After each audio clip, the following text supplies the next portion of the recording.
Ever wonder why some lab pros ace the MB ASCP exam on their first try while others spin their wheels for months? Secrets in one thing: your MB Asked study book. It'll bust myths on MB prep, show you how to choose the right study book, and reveal how top scorers get a Denise's stick with me. Today, you'll learn what makes an MB Asked study book effective, how it should match the exam content, and common prep traps to avoid. This channel's built for lab pros chasing ASCP success, so you're in the right place.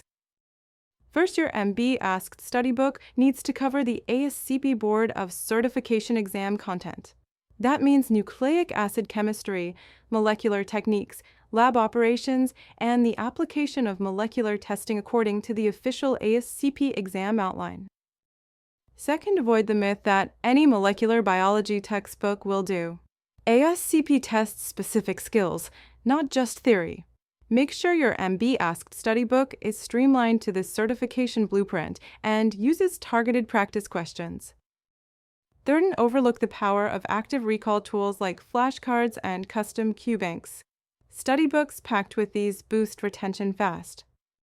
MLSIAcademy.com has helped thousands of lab professionals pass with expert-led prep, live classes, targeted study guides, and Q banks. Jump in at MLSIAcademy.com. No fluff, just results. Quick recap: the right MB Asked study book aligns with the actual exam, skips the fluff, and sharpens your recall. For even more tools, tap into the MLSI prep platform. In the next video, we'll unpack Ask the MB textbook. Subscribe or check the channel so you don't miss it.